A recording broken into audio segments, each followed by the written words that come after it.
What's up, everybody, and welcome to the Comment Writers. We are a Kamen Rider review podcast, and today on the show, we're going to talk about Kamen Rider Zeztz, episode 3. I'm your host, Josh Meek, the Uber Geek, and I'm joined, as always, by my good friend, Toby Tobes. How's it going, Toby? Reply hazy, try again. Oh, no, I have to keep shaking you, and eventually you're going to break and leak everywhere, and we're going to have to throw you out, and everybody's gonna be kind of sad, but really we weren't really playing with you anyway, so who cares? Signs point to yes.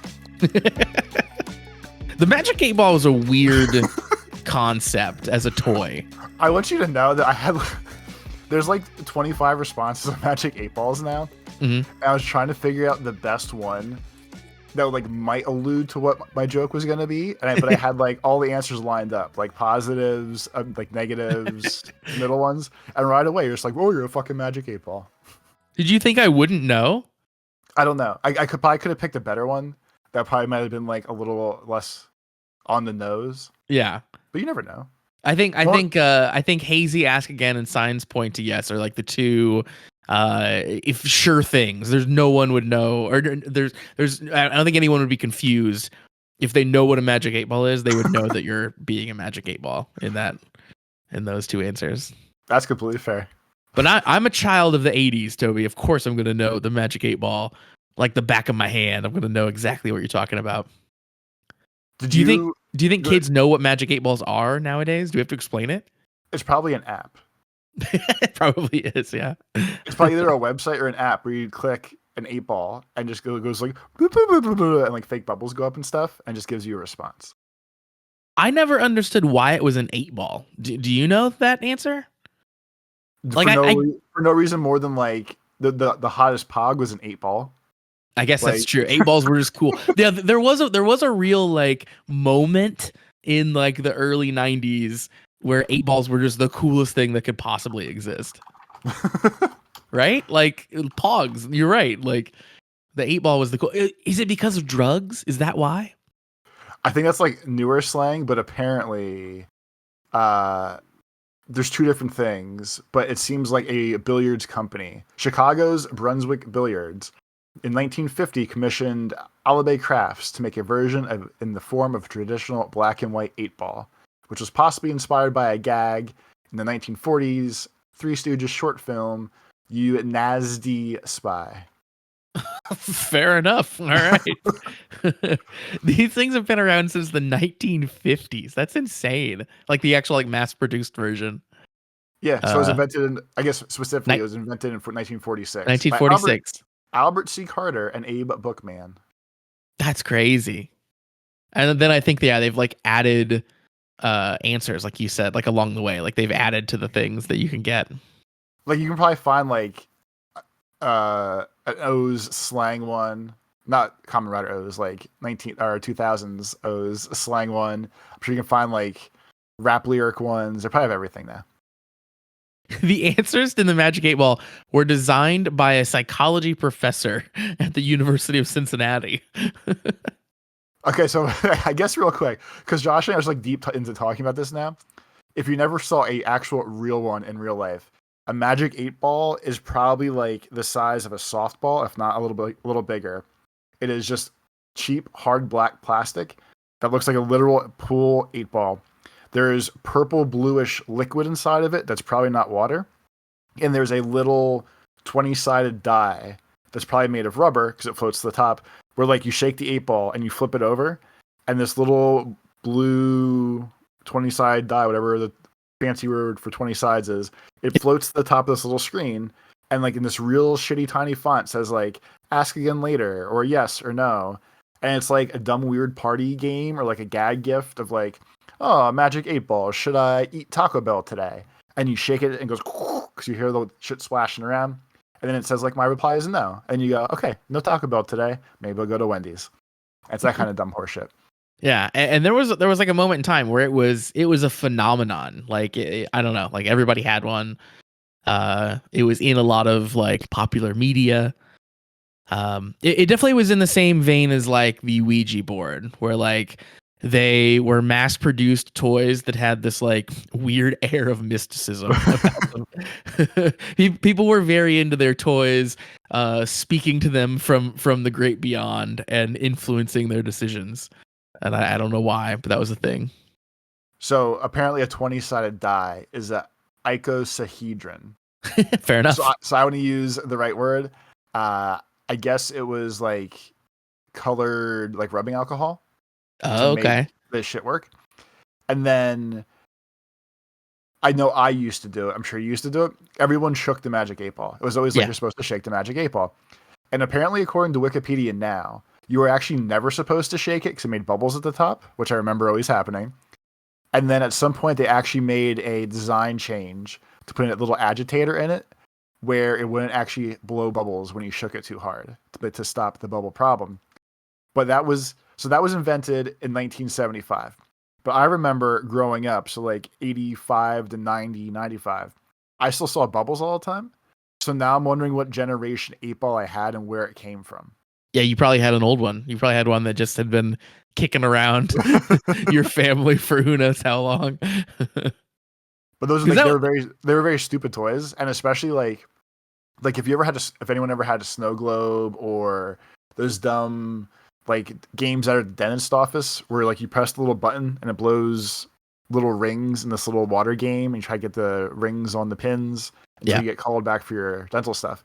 Like all these things, the liquid inside them inevitably starts to dry up or like I guess I just probably not dry up, but like evaporate. There we go. So the other shitty part about Magic 8-balls was when the alcohol started to evaporate, the little die would never actually come up to the screen right because there wasn't enough fluid to push it to the top. Yeah, because it needs to literally float to the top, and if there's less liquid, it's not going to the top. Yeah. Yeah. Because the little screen is like, it's you can't see through it unless something's touching it, basically. It looks like looking through the porthole of a submarine. It does. Like you're slamming your face against it, and you're hoping you can see outside. The Magic 8-ball is definitely one of those things that like everyone accepts, but like when you really start to think about it, it all sort of breaks down in your mind. Like, wait, why is it like this? Why does it exist? Why do people enjoy it? It's all just strange, very strange.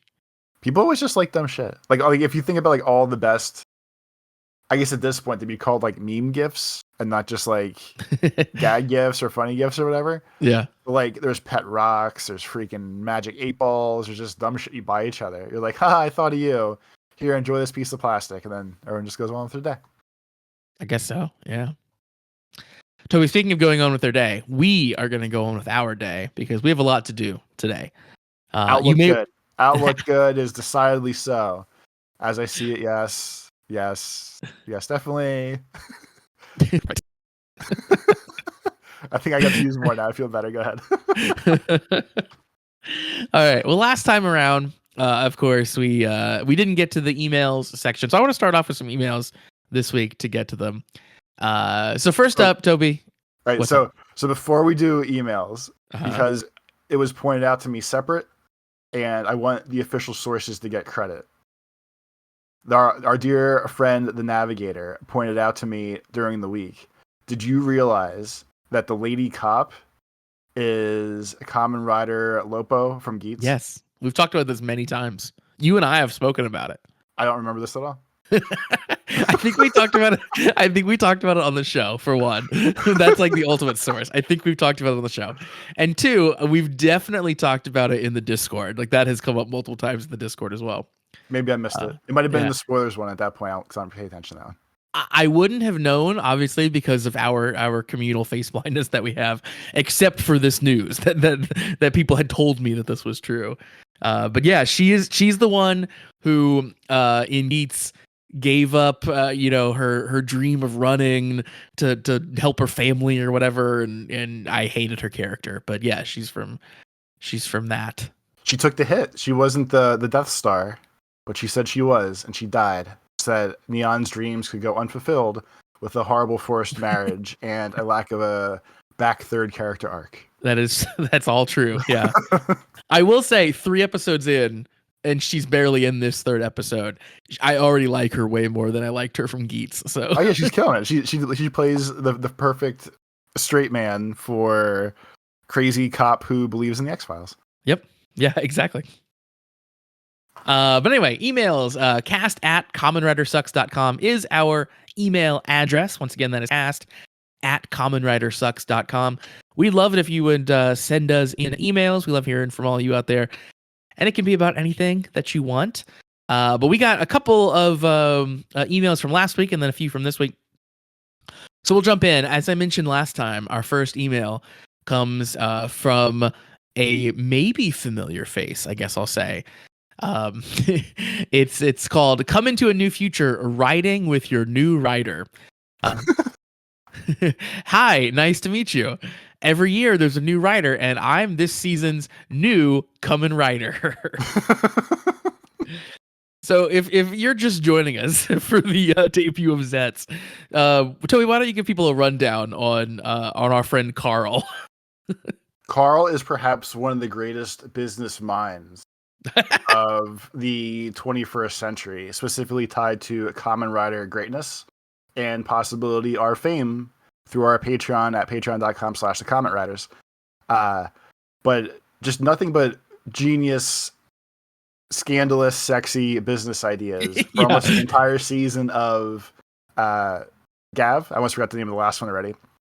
And sadly, at the end of Gav, much like Gav or Rakia or all everyone else, Carl rode off into the sunset. The character sadly passed away, and now we're hearing some talk that a new form has come back. Yes, indeed. There's someone new to fill the mantle of Carl. So this is Kamen Rider Zeztz, or Carl's for short. Perfect. Kind of like Ace from Geats and our new protagonist. I take the best parts of the old protagonist and just reapply it to the new one in hopes no one notices. I've got better ideas than last season's Carl, and I'll prove it to you with my first business idea of the season. First up, Masked Sleeper. You and Toby open a mattress storefront in your local area called the Masked Sleeper. While making sales, you'll be wearing Kamen Rider helmets to really showcase the heroes. Guarantee with every purchase. Every bed is crafted with your exclusive Rider Coil technology and Henshin foam, engineered to gently transform your night into the deepest, most refreshing sleep of your life.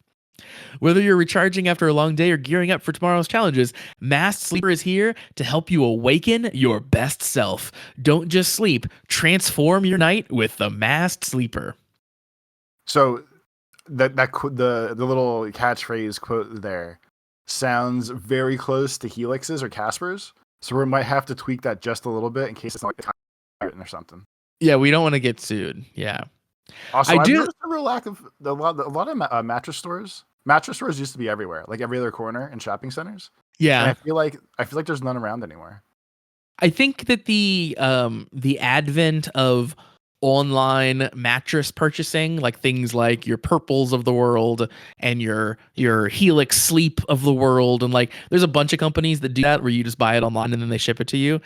I think like destroy it's fucked ecosystem. It has, yeah. I think it has 100% demolished the mattress store because there used to be like mom and pop mattress stores, and that just doesn't exist anymore. You have like Mattress Firm around in some places, but always going out of business too. Always going out of business. That's always been true. My whole life, every mattress company is always going out of business. I don't know why that is, but you're right. Also, I think that this is a great example, like the idea here that Carl has, because it feels like too, the mattress companies always have weird themes. Like they can't just be a mattress company. Like Mattress Firm is a great example. Like that's like a lawyer joke, right? Like obviously mattresses can be soft or firm, but like the Mattress Firm is also just like in general a joke about like law, I think. So you and I might have talked about this once very, very long ago. And if we did, I don't care. Remember, I don't care. Josh, so there used to be a place called Sleepy's. Do you remember Sleepy's, the mattress place, or no? I don't think so. Okay. How do you spell it? Like sleepy. Like sleepy, the word apostrophe S. Got it. Their catchphrase or their slogan was trust Sleepy's for the rest of your life. And that's a great double entendre of like trust it for the best resting sleep of your life, trust it for the rest of your living life. And then I was like, I wonder if like they're saying like, oh, you're gonna die, but like you can sleep on this until you die. You're gonna die in this mattress, kind of. I mean, any way you want to read that is really fantastic. Like, you know, the rest, like the sleep of your life is really good. It being the last mattress you have to buy is very good. This mattress will subtly kill you, also very good. I looked up Sleepy's brand, and they have all the crazy, like adjustable. The bed raises up like it's a hospital bed type situation. Those fuckers like $5,000 too. Yeah, man, mattresses are expensive nowadays.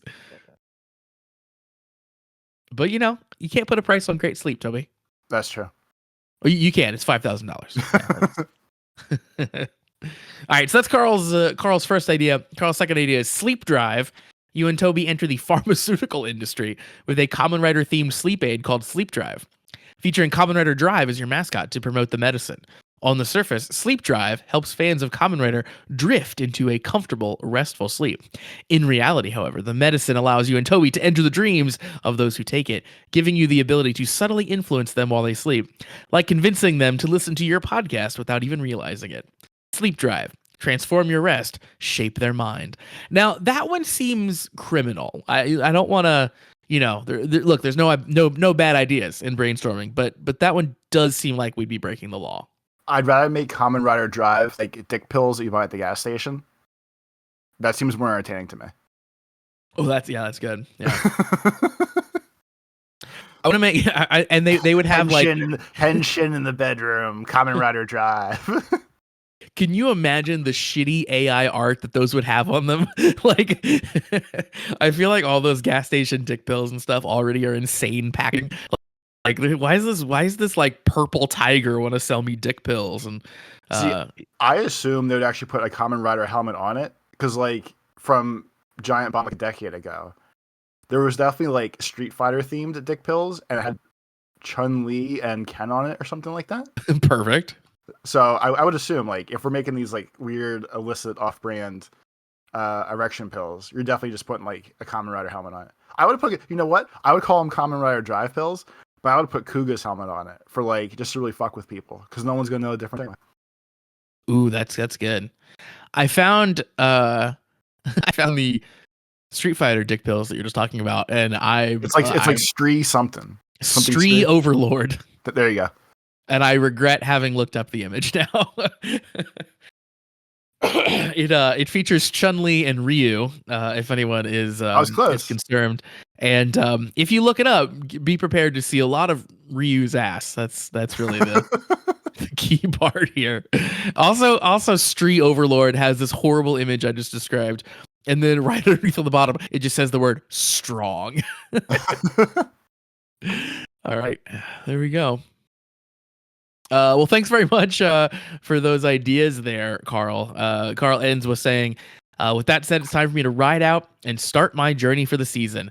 It's a pleasure meeting you both, and I hope we can have lots of fun on this business journey together. Sincerely, Carl's totally not Carl.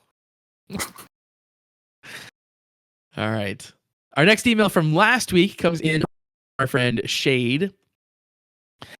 Shade had some information from the producer's blog, which I think we touched on a couple of things from that. So I'll just kind of skim through here. We talked about the actress that plays Nem being only 16 years old, which I continue to be shocked at. She is the youngest member of the cast, and she was chosen because of her idol-like charm. We talked about that. And the scene where Nim arrests Baku was used in the audition process from episode 2. So that's what got her the job. I mean, of all the options that it could have been for, like, I guess we'll call it like the test show run, whatever. That does seem like a fun scene to get to test with. Of like, hey, like, how adorable, charming can you be playing off this guy, and then you're still gonna arrest him and like threaten to kick his ass, kind of deal. Yeah, it's a good, like, it's like a fun, cute scene. Also, they talked about Detective Fujima Fujimi is played by Mishina Kenta. He was among the first to be cast, and they picked him because he, quote, has an overwhelming Showa era detective vibe, which is very accurate. That seems fair. And that actor has been retweeting Kamen Rider Global tweets about Zeztz, and is even tweeting about Kamen Rider in English to like interface with the English speaking fans, which is very cool of him. He said leading up to the show, the countdown to Kamen Rider Zeztz is unstoppable. Just days until broadcast. Are you ready? And then later he said, "Oh my God, come into the world of Kamen Rider." We talked about the kind of most of the Easter eggs, excuse me, that are in the Zeztz room. But Shade highlights some of them here. So we talked about the different languages where they say good night, and then there's a bunch of clocks on the wall, and apparently the clocks, or a lot of them, are from the set of Kamen Rider Geo, which is also a clock repair shop features prominently in that show. So they just reused a bunch of the clocks. So I know last time we said they all said good night. So my question to you now is, it could have changed, I don't know. But this week's episode, like his henshin, when he like puts the driver on and stuff, it says good morning to him. When he meets his bike friend, they say good, it's always good morning. So is it possible that the room only said good morning last week and we just have it backwards? No, I think the room says good night, and changing is good morning at like the bookends. Like, you know, it's good night, you go to sleep, and then like good morning, I've awakened as a Kamen Rider. I think that's intentional that we're seeing both. Okay, just curious. Because like Nem said good night to him when she walked up to him in the dream, right? So like good night is definitely a theme in the show, and then for sure the belt says good morning, Rider. So I think they're intentionally doing both of those things. Let's see. We talked about the motorcycle being an ad lib, which is pretty funny when he made the roomy noises. I like that a lot. And then I'm going to get down here into the next section because Shade translated an interview with the producer of Zeztz. And there's some cool stuff here. So first up, the interview asked, the design of the transformation belt is very minimalistic. And producer Yannicka said, not making it fancy was one of the themes in this show. Previous transformation belts had been the size of a bento box, and I don't think it's realistic to wear something that size on your chest, so it's good that the size is a bit more compact than in the past. The key point is that the part that goes into the capsule is turquoise green and wraps around in a circle.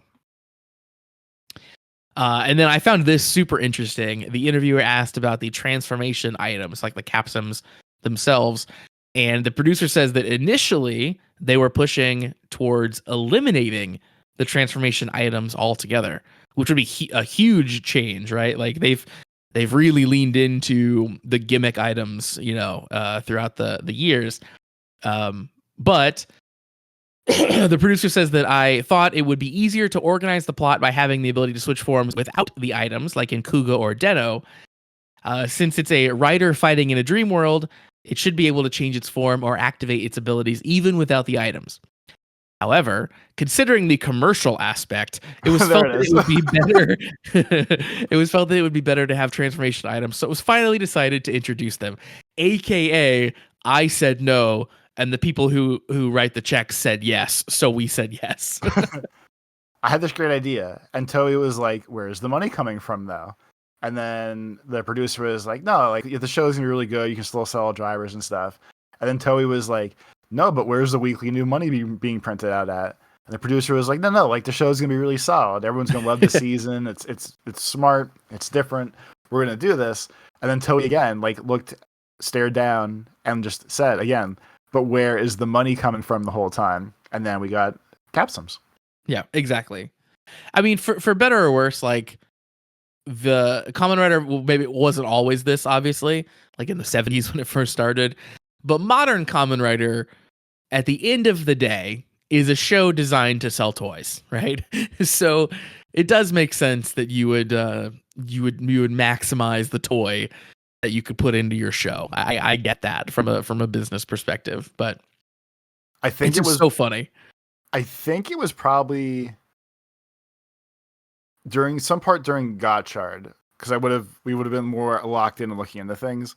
I think at some point we talked about, but like we realized that the show is basically losing money. Like effectively, like the show is just like negative income. And the reason the show is still a thing is because it's the toy selling machine. Oh yeah, it's like a loss leader for the toys, essentially, right?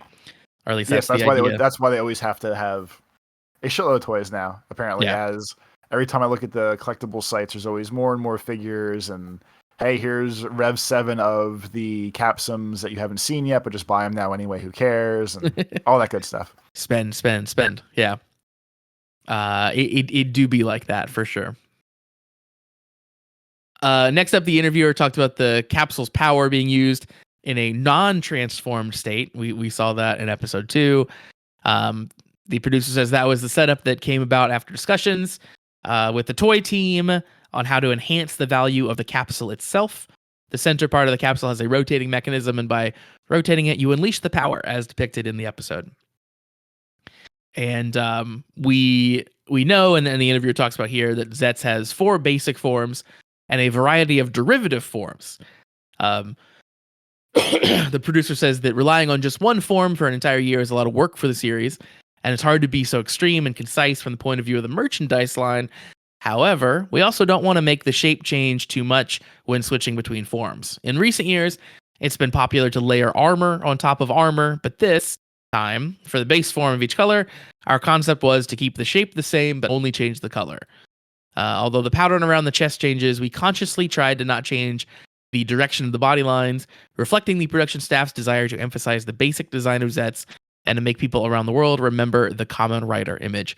So it really sounds like the producer this time around was like pushing back as hard as he could on some of the like, traditional commercial aspects of Kamen Rider.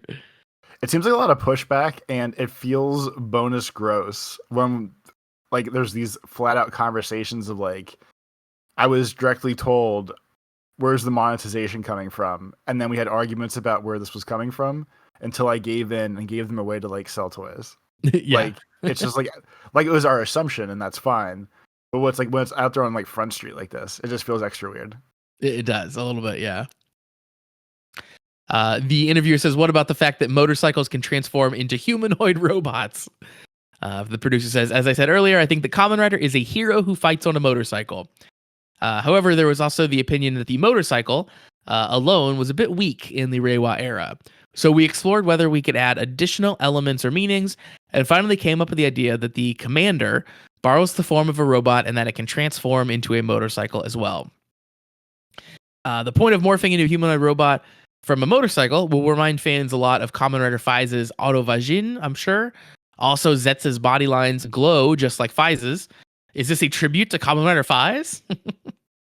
The producer says it wasn't intentional, but it was a creative process of thinking about the motorcycle and ended up going in the same direction. As for the performance of the rider's body glowing, it was because director Kami Horiyuchi and I saw the vein lines on the Zeztz holster and thought, I saw the vein lines. I'd like to make it glow. Yeah. Saw it had a vein and got excited. Yeah. I do think the glowing is still the sickest part of this costume. So whatever they gotta do to keep that in there, go for it. It's cool by me. This new episode, we got to see a lot more of the suit in daylight, which we hadn't seen up until now, and it made me yearn for the nighttime scenes again. Not that it looks bad, but it looks so much cooler at night. They talk about choosing dreams as the theme. They saw a memo from the screenwriter that said, adopting a dream theme seems like a good idea. And that's the direction that they went. Dreams is the theme. And then they incorporated the spy element. When the planning team members asked, what kind of dreams do you have? And they realized that a purely dream-based theme would be difficult and confusing. So from the beginning, they needed to combine it with other elements.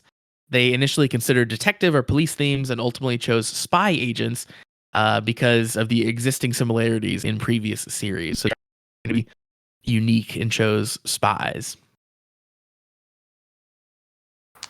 What are the characteristics of dream stories and battles? The transition between battle scenes through level selection and Xaid was a great success. The dream world itself has kind of logic. It allows for a naturally unfolding storyline that immerses and convinces the audience. I think this is similar to the level selection in Xaid. In order to highlight the setting of the dream stage, especially in the first episode, the camera switches deliberately to show completely different scenes. They talk about the unlucky protagonist being inspired by Ryotaro from Den-O. And they have finally a few words for the readers. The producer says, after thinking about what exactly is Kamen Rider, I think it might be, quote, a lone hero, although that may be a cliche. We always create with the question of what is the essence of Kamen Rider in mind, and with the vision of global promotion. That is definitely a work worth savoring, and we hope to support it. So, interesting information there from that interview. So thanks very much for Shade for translating. We also mentioned last time that we'd never seen Cars 2, which Shade loves very much, and Shade says, watch it. I promise it's the greatest spy movie you've never asked for. Perfect. All right. And then we got a couple emails this week as well, new, that I do want to touch on before we jump into discussing the episode. First up is a short one coming in from Wesley. And Wesley says, what happened to the little girl who got kidnapped? Nobody touched on that, and I was wondering if we will see her again, or if that was a nod to the human trafficking problem the world has. Yeah, so in last episode, or I guess that maybe was that first episode, a girl gets snatched from a hospital, and Baku runs after her to save her and gets hit by the car, and then we never find out what happens to the kidnapped girl that I can remember. She just is kidnapped, I guess. It's one of those memories that is going to live there forever. You know, sometimes bad things happen, you know, and the Kamen Rider's not there to solve them. Sometimes he gets hit by a car. Sometimes they introduce plot pieces in Kamen Rider and we just never talk about them again. That's true, yeah. And then Shade did send another email about the third episode here. I do want to read it here before we jump into talking about the episode, because it, I think, does touch on some interesting things. But first up, Shade says, according to producer Yanaka Toshinari, the first 3 episodes of Zeztz are supposed to be one big pilot episode for the entire series, which is why all 3 were directed by the main director, Kame Horiyuchi. Probably also the reason why there's no opening theme song. The opening theme song has been confirmed to be in episode 4, and it will be directed by director Kame Horiyuchi too. So that was one of the things I was going to bring up for us discussing it was, hey, we still don't have like the intro. and that's why, because this is kind of one continual big pilot. I guess that works. Like for all the comments that everyone was like, oh, what's Toby going to think of the theme song? Like I inevitably looked it up because it hasn't really been a thing yet. And with the way the show goes, I was more just assuming like, hey, it's not so much a theme song as we're just going to play it during the episodes. Because it has seemed weird to me that there hasn't been like a real title card, drop the characters intro thing. Yeah. And especially like when I thought about, I think last week started like that too. Like before the episode, like we still have our cold open and there's like the splash screen kind of thing of like the sword dropping in the ground and the helmet. And so this week I was like, oh, this is definitely going to be like the intro this time, where 3 weeks in, I haven't officially heard the song yet. Today's going to be the day. And it was that, I mean, at least for me waiting for the actual song to be a thing, it's definitely noticeable that we have not done it for real yet. But the song is pretty catchy after I looked it up. It's good. Good. Glad to hear you like it. Yeah, I was starting to wonder this episode of like, oh, maybe we're just not going to get one. But yeah, it sounds like we are next episode. So I'm excited to see that. They highlight a couple cast members in the case files in the producer's blog. The first up is, we just talked about her, Onuki Rina, who plays Detective Nasaka, and she's the one who was Kamen Rider Lobo in Geats. And during her audition for the role, it is said that one of the deciding factors in her casting was her ability to deliver a sharp high kick, which she kicks her fellow police officer there. And then the other actor that they highlight is Yagi Miki, who plays Minami Yorozu, Baku's sister. They haven't introduced this in the show yet, but they've been super open in the blogs and specials, so I'll talk about it anyway, Shade says. But apparently, Minami works as an agent, not a secret agent, but a talent agent. She's a talent manager. And the blog then also talked about the monster designer for the series, who is Tomo Yakutaki. He previously worked on, I found this interesting, Shin Kamen Rider and Kamen Rider J, which funnily enough is also a Kamen Rider that does not wear his belt on his waist because he didn't have a belt. So yeah, the monster designer from Shin Kamen Rider, which is the film, is working on this one. And then they talk about the Zeztz room. The blog mentions that there are many different types of agents in the world, such as James Bond, Ethan Hunt, and Kingsman. But Baku seems to admire the British-style agents, and this preference is reflected in his subconscious mind, aka the Zeztz room. It's possibly also why Commander Zero in this episode drinks tea-flavored fuel, because that's something that a British secret agent would do. Yeah, like for like the easy joke, for Boomy had his curry, and now Zero has his fuel-flavored tea. Yeah, I like that. I like that Boomy is a not robot that just eats curry, but like we have to explain that this isn't actually tea; it's fuel. That's pretty funny to me. Shade also has some tidbits. First up, you'll find this, I think, interesting. The insert theme for Kamen Rider Zeztz that we've been hearing throughout these episodes, played during the fight in this episode specifically. It's called Move, Take It, and it is by Tita, and Tita is one of the members of Back On. Oh. Yeah, so there you go. They're Shade always says, here, man. They're always here. Always here, yeah.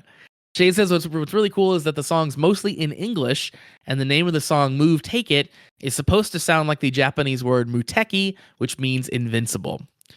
Is that the rap song that goes over the fights? Yes, it's that one, which is a cool sounding song. Right, because I meant to bug you last week too. Whenever that song starts playing, it's usually like for the dark fight scenes, and it sounds so sick mixed with the crazy Kamen Rider fight stuff, especially when it's like the spooky dark things exploding vibe. Yeah, when I heard that for the first time, I was like, oh yeah, like I'm gonna have to for sure look this up. So Shade is linked as the actual song. I'll share it with you here after this. But that's the song. It's by Tita. It's called Move, Take It. And Shade also tells us that there's an instrumental version of the song that is also out. So, funny idea I'd like to propose.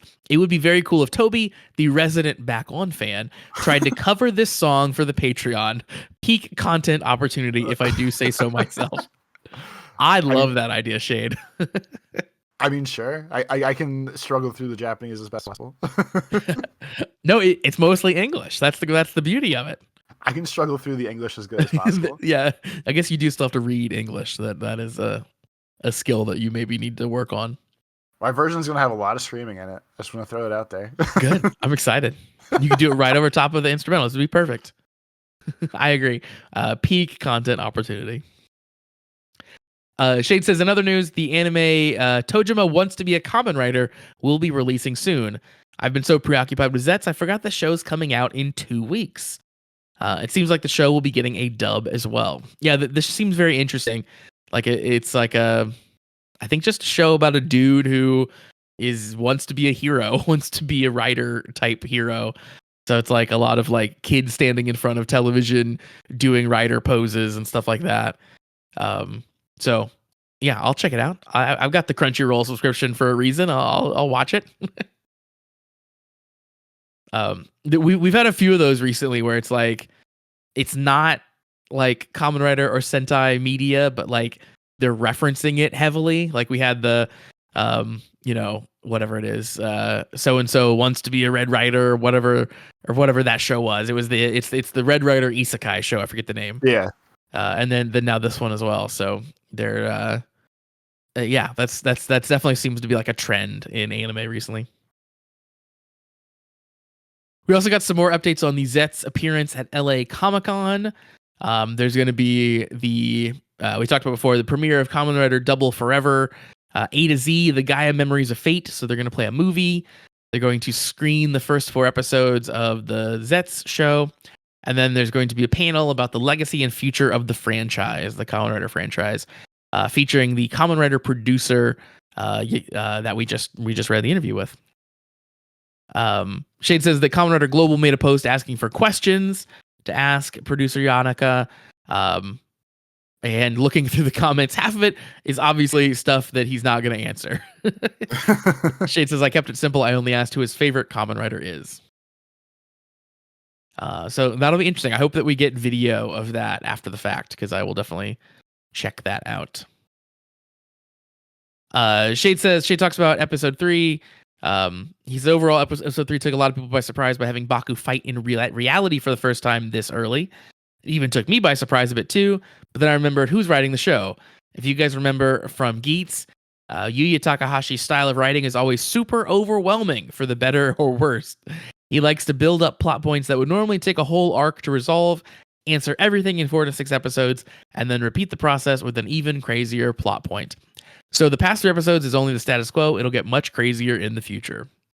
I mean, that is the Kamen Rider way to me. And then eventually I got you on board, where it's like, we do a crazy thing. Next week, oh, it's fine now. Don't worry. We took care of it.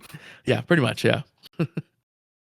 I'd also like to answer you guys' questions about whether or not the action scenes from episode 2 were westernized, or if it has always been this way, because it's a bit of both. Tokusatsu is no stranger to crazy stunts like this, especially back in the old days. There's an interview video with the star of Space Sheriff Charivan from 1983. He talked a lot about doing tokusatsu stunt work back in the day, like how he jumped out of a car into another car, or how he was hung under a bridge for 3 hours straight, etc. So tokusatsu has been delivering action movie quality stunts on television a long time. The reason why they stopped doing them so much is probably because they were super dangerous and people can get hurt, which is not a good thing for a yearly show. That is true. That said, I think Josh was also right about the show feeling westernized because of the spy stuff and because it's the first global writer, so they're putting in the extra effort, etc.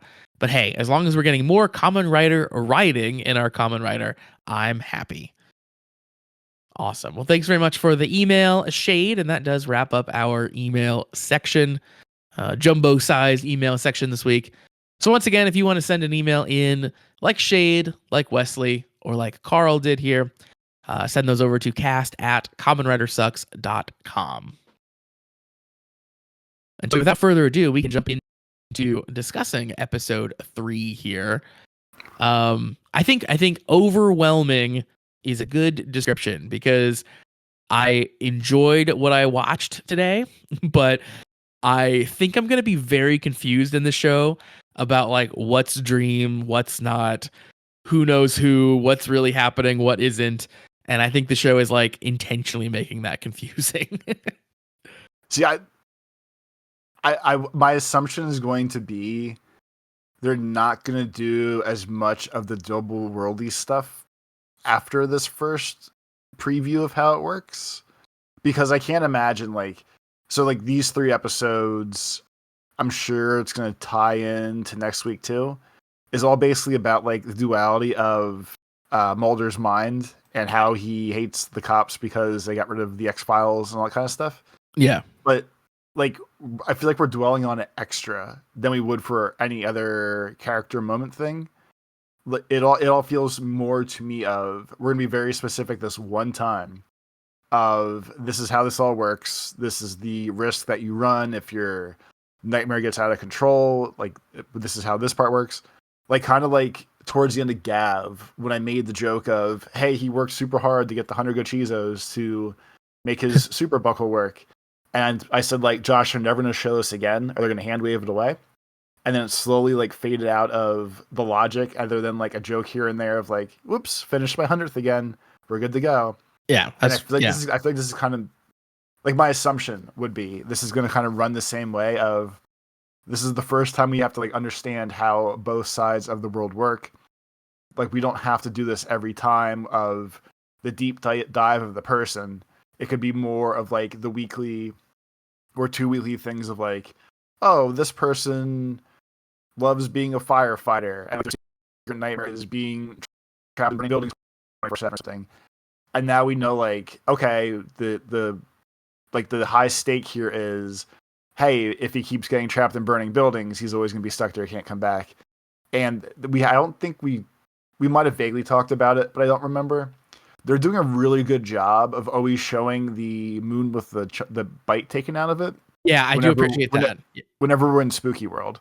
Yeah. So I feel like to that point too, as we go forward, all they really have to do, if it's a fight, a dream, we're in a building, we're doing whatever, all it really needs is like a slight pan outside to see the pinkish red moon with a little notch out of it.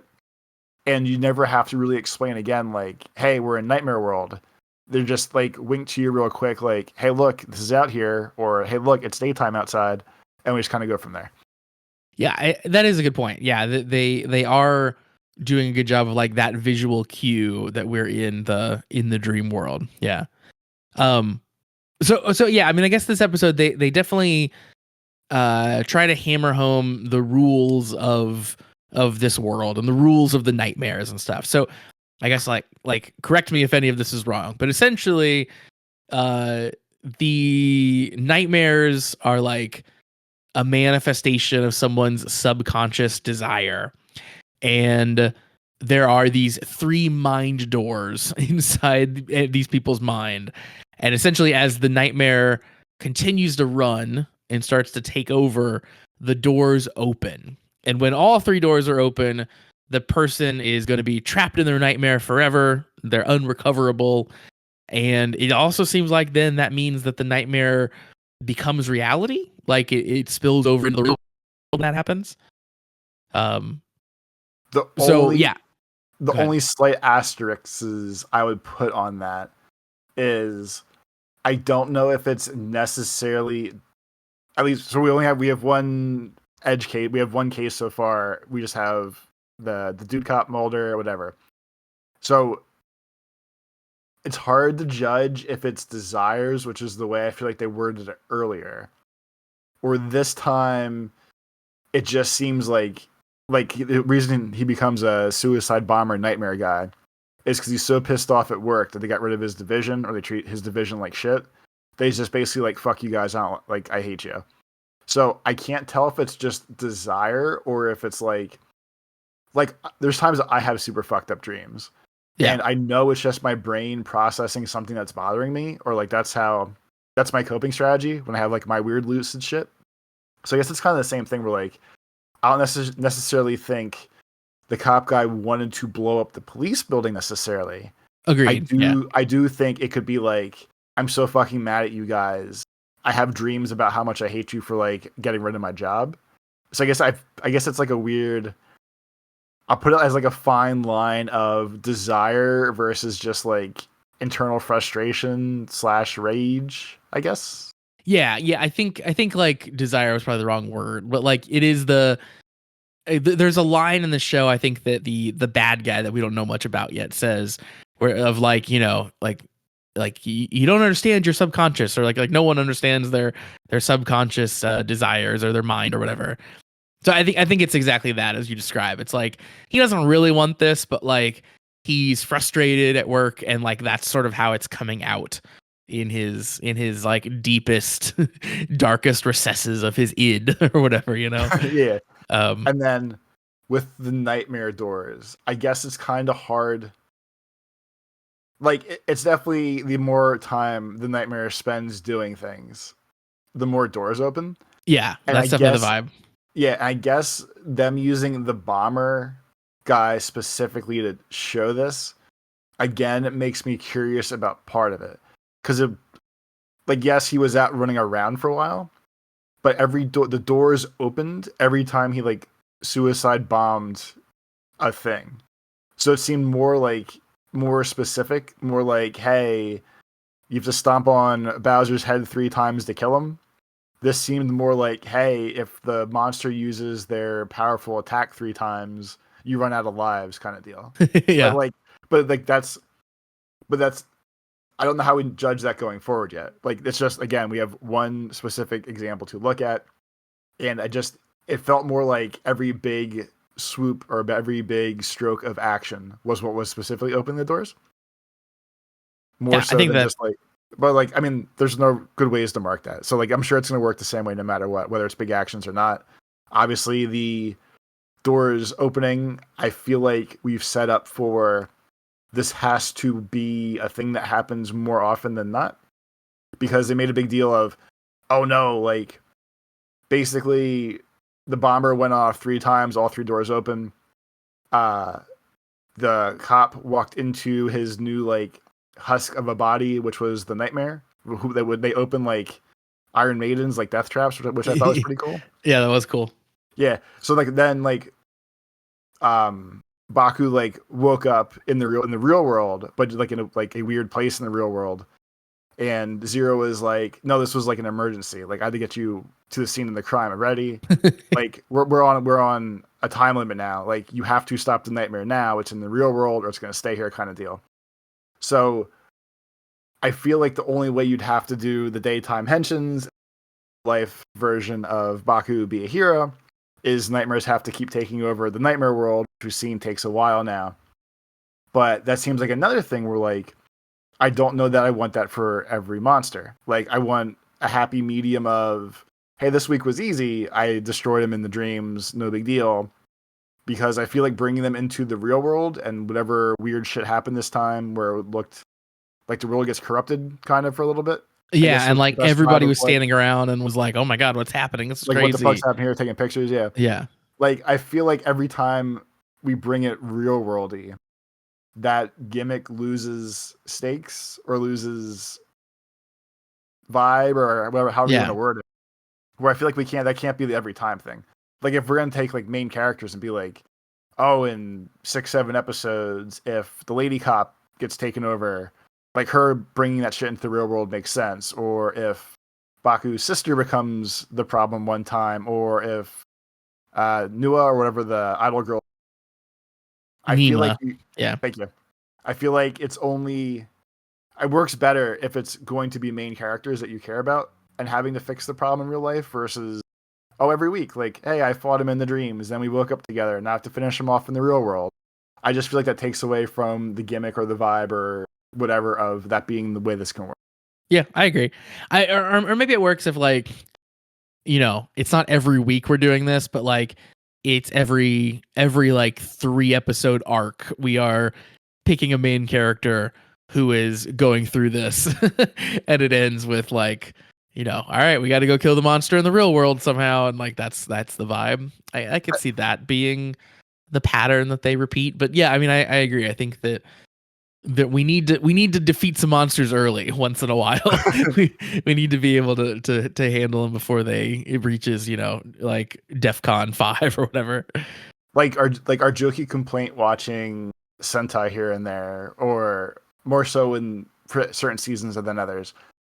Like in OG regular Sentai, like plain ass Power Rangers, that kind of tier. When we get to the monster fight, which is inevitably almost the end of every episode, like the fight with the little monster, we know never means a goddamn thing because no matter what, the little monster's blowing up. Whoever the gimmick is for the year of make my monster grow, the monster grows, everyone goes in Zords, and the second fight. So like you and I made jokes during like Boom Boomers and stuff where like 17 minutes in, we're like, okay, the episode's over. Because no matter what, it's 5 minutes of the same exact fight sequence, and inevitably, like, it just loses any sort of luster unless something crazy happens. And we can stretch, like, if you're stretching it out a little farther season and doing like 3 or 4 episode builds per character, I feel like that works better. But I think that if it's like one episode, bedtime, awake time, fight the monster, or even like back-to-back episodes of like 4 and 5, one's nighttime, one's daytime. Again, like I feel like that burns the gimmick of the cool world they're trying to set up here. I agree. Yeah. Because I was thinking about today, like after these 3 episodes, this season seems really freaking cool. It feels as uncommon ridery as possible, at least in the ones I know. Yeah. But it still feels Kamen Rider as hell. And I think because it's more of an actual like serious vibe show, I feel like it's extra fun to me because it's different than the rest of them. And I just don't want them to do the normal tropes now this year, I guess. Like I want this to like it already stands out for it's darker, a little more serious. Like it's not neon pink and purple Gav hoodie tier or whatever. And if we're gonna do like different fun things this year, I'd rather them stick to like, hey, let's go out on a limb. Like let's do a 4-episode thing arc again where the first 2 are like build up. The third one is like, are we gonna fight in dreams? Are we gonna fight in the real world? How's it gonna play out? And just gonna be more fun, like keep it different and not just fall back to the trope of, oh, one day is good, one day is bad, back and forth over and over. Yeah, I agree.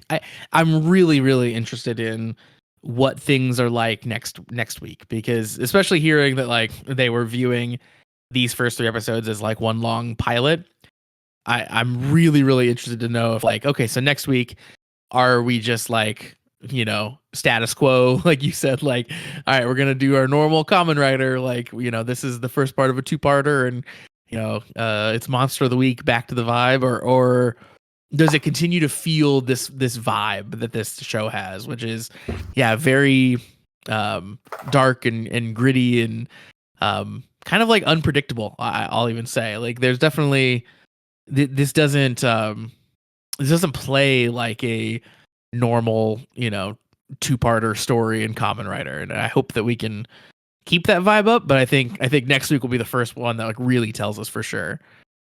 Because even like next week too, like I feel like the end of this episode was like, I guess we're not gonna really like we'll broad strokes discuss pieces of the episode as we go. Like I don't think we were gonna review it at this point how we usually do. Yeah, we're just kind of messing around. Yeah, so like the end of the episode is basically like the cop gets saved, he comes out of his nightmare, and the police building is still blown up because the world was fucked, and he's like, everyone's like, what the hell happened here? Where were you mentally? Like, what was going on? And I feel like even from that point, like if next week just continues the holy shit, the police station got blown up, that still works. Like we're just doing like an actual like giant, like I guess the season comes out to like 15 hours, give or take, for every episode. So like even if next week does like a direct carryover, if they can make it feel like a 15-hour movie cut into 20-minute chunks, I think that would be cool too, because I feel like other seasons haven't done that. It just seems like is this next piece tomorrow? Is this next piece in 2 weeks? Who really knows unless they make a comment?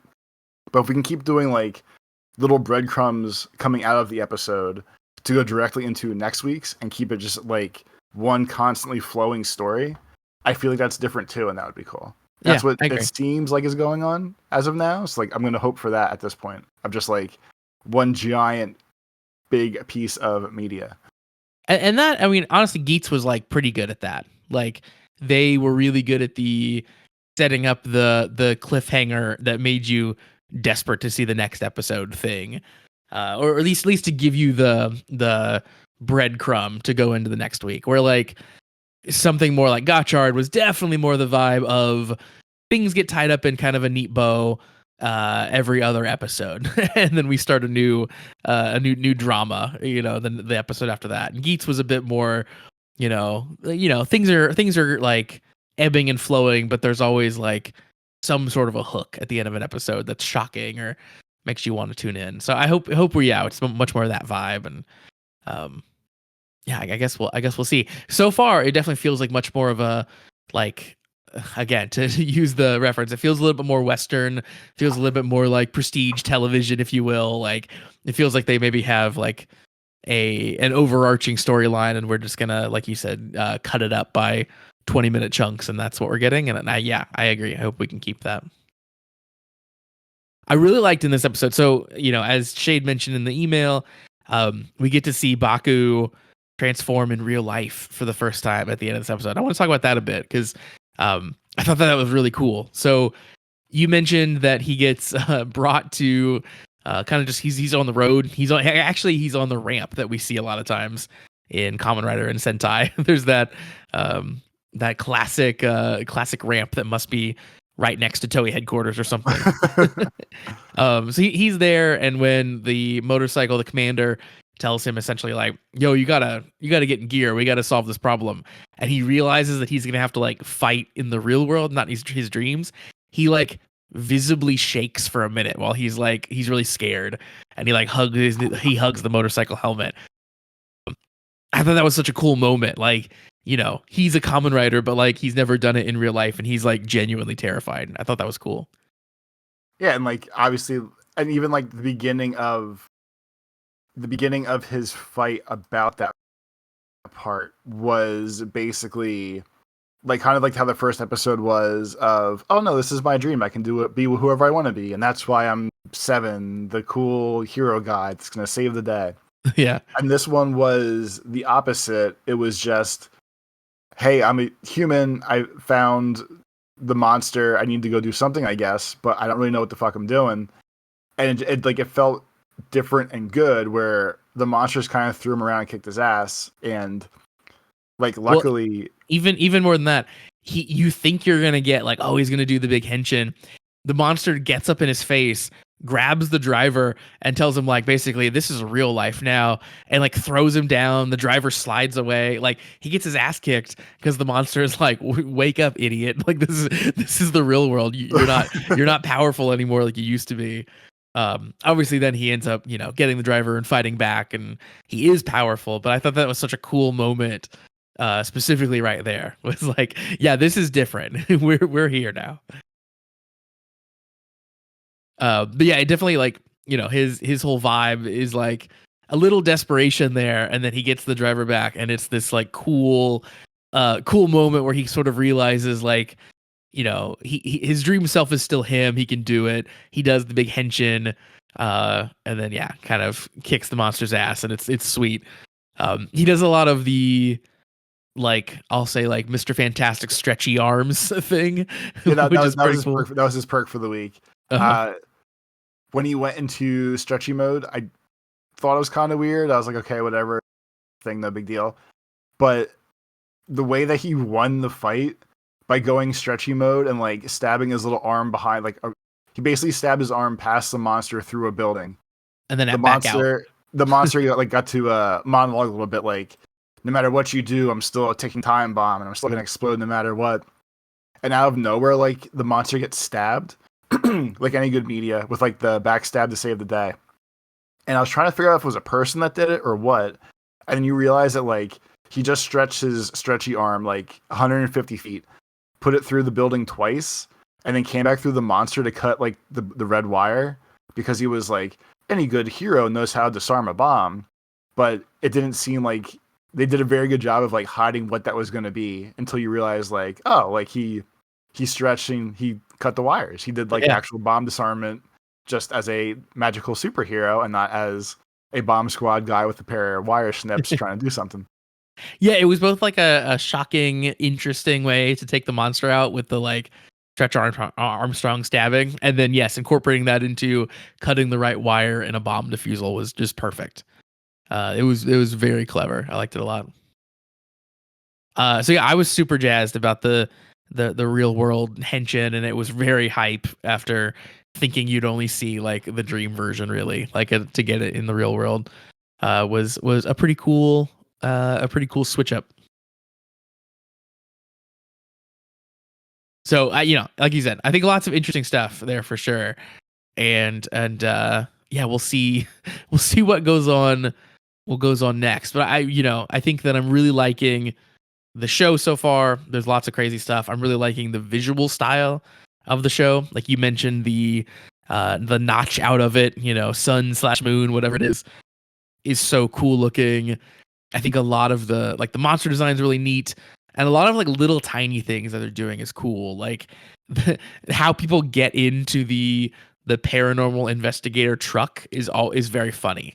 Like everybody has their own way of hopping up into it, and a lot of them are just falling in. But like when he goes in the dream world to investigate it, he does this like cool guy hop in. It's like very different. So yeah, there's a lot of like attention to detail like that give this show a unique feel. Any other final thoughts about Case 3? No, I just genuinely intrigued to see where this is all going, as always. Like I really think that if we're gonna roll every episode together thing, I really think that's going to work and be cool for something like directly different. Mm-hmm. I'm just interested to see where it all goes at this point, I guess. But no, Yeah. I'm super into this season.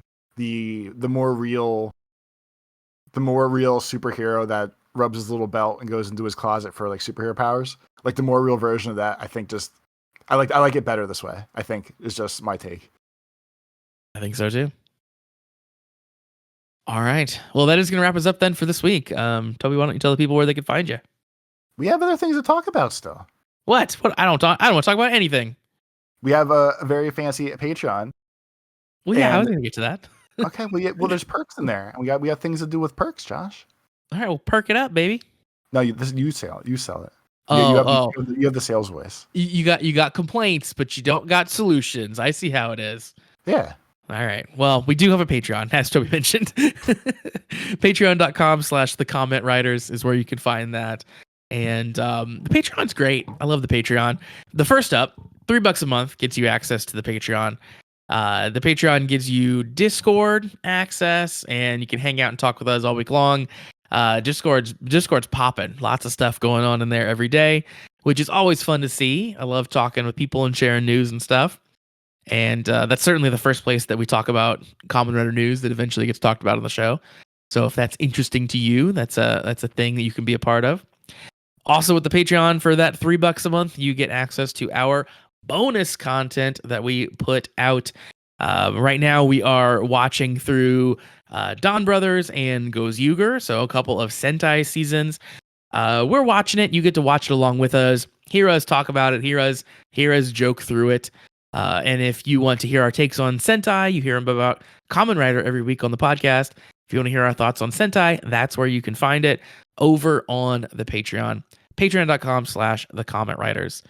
If you sign up, you also get all of our bonus content we've ever posted. So all of our X-Aid watch through, all of Black Sun, all of Boon Boomjer. There's a lot of stuff up there that we have watched, and it will take you hours and hours to get through it all. So certainly quite a value. But if you're not quite sure that it's for you, you can also sign up as a free member of the Patreon, and you get the first 3 episodes of every show we watch for free. So plenty of stuff where you can test out the waters and see if you want to sign up for $3 a month. So once again, patreon.com/thecommentwriters. Was that good enough for you, Toby? Did you like that?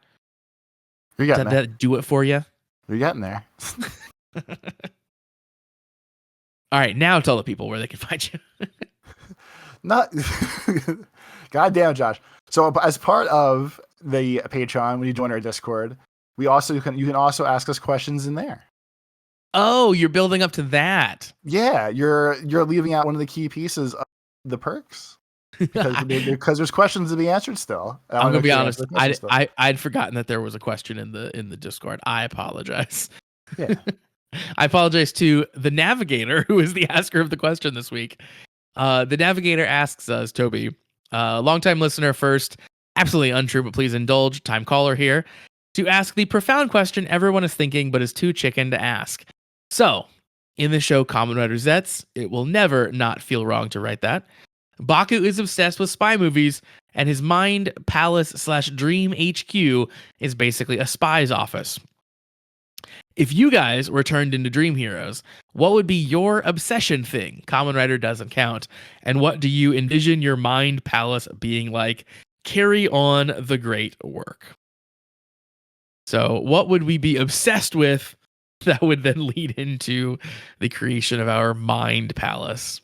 I would say that my mind palace would probably be my office, effectively, because there's basically a full wall of records, and there's built Lego sets everywhere.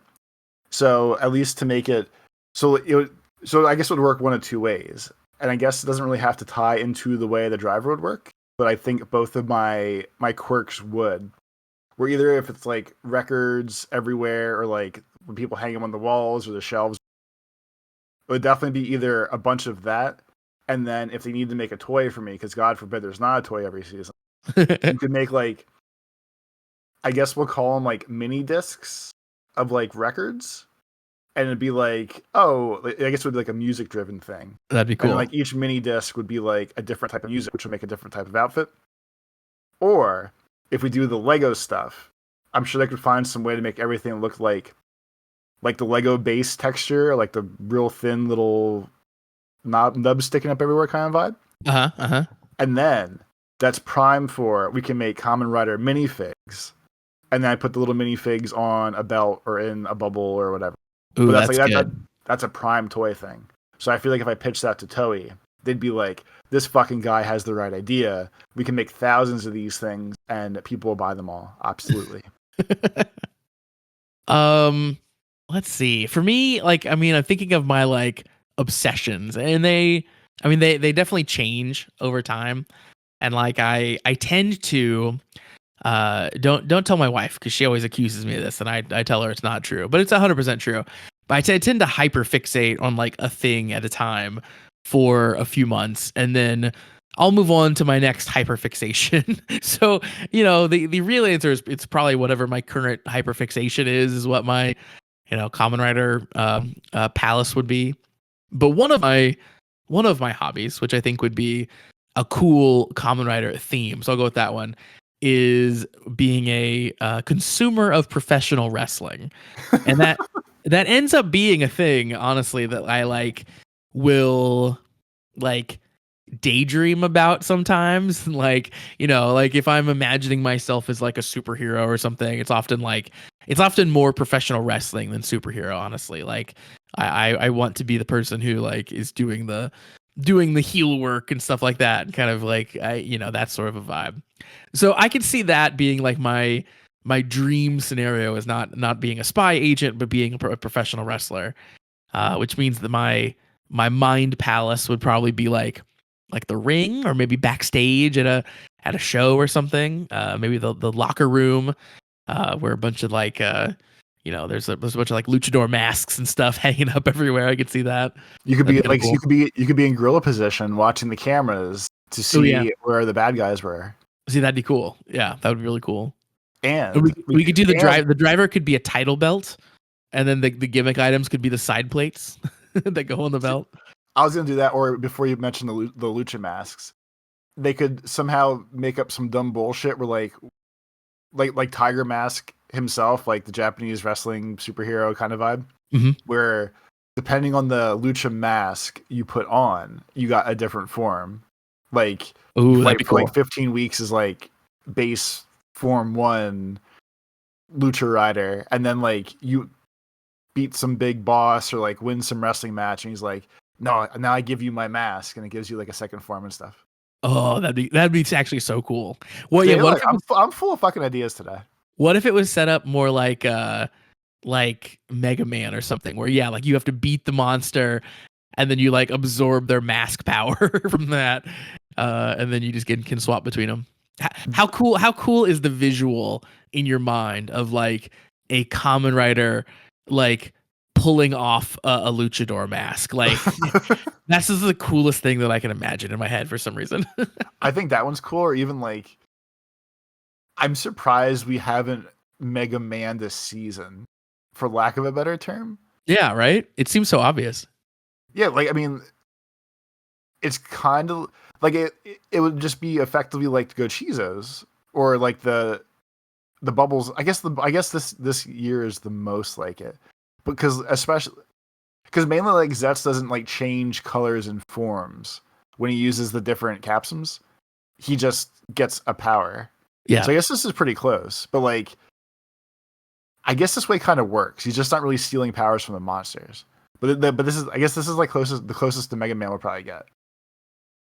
Yeah, I think I still would love it if it was more like a more 1-to-1, where like The you full you, color you palette flip every time and everything. yeah, I mean that'd be cool, but I mean more in the sense of like the the monster of the week, you get to see it using the power, you get to like learn about the power from the monster, and then the act of defeating the monster is kind of a big cathartic moment where you're absorbing the power, and now suddenly you get to do it and you already are super versed in it because you know it from the monster. I think that's like a very key moment in Mega Man that could be cool in a show like this. Like, the anticipation I think could be there from that aspect. Baku could have became a suicide bomber. He could have beat the bomb monster, and like then he's like, now I can blow other things up if I have to. Blah blah blah. I'm good to go. Yeah, just absorb the power of Suicide Bomb. And he just becomes what's the Pokemon that explodes? He just becomes the Electorb or whatever his name is. Yeah, that one does. That'd be the first one that I can think of does self-destruct. So yeah. Yeah. That's perfect. All right. Well, I apologize for missing the question. Now I think we're finished, Toby. Now we're finished. So now you can go find me instead on YouTube at Tobes Plays, on Twitter at Life of Tobes, or on Retro Achievements, where I've finally cracked into the top 2% of the website. All right. And now I can. It took a year. It literally took a little over a year. And I've been bitching to Josh about it for the past like 4 months how hard it was to get out of the top 3%. And now it'll be another year until I hit the top 2 or 1 or wherever I go. It genuinely is pretty crazy that you've crested the top 3 at this point. I brute forced the website to the point where the number doesn't really. Now I have to do like actual hard work to beat games to keep going. And I can't believe you didn't say that Retro Achievements was your Common Writer thing, your obsession, because your mind palace would just be retroachievements.org. I don't know how you turn that into a room. So I guess that's what stopped me, to be honest with you. Yeah, and for me, you can find me on Blue Sky. I'm at meek.lol over there. The show is on Blue Sky too. If you want to follow the show, it's at commonwritersucks.com. We post about the new releases of the Patreon and of the podcast. And yeah, please do check out the Patreon, patreon.com/thecommentwriters, is where you can find out all the aforementioned bonus content and Discord. It's the best value in tokusatsu for sure. So yeah, that is going to wrap us up for this week. We hope you join us back for next episode to talk about Case 4 of Zeztz. But in the meantime, have a great week, everybody. Peace.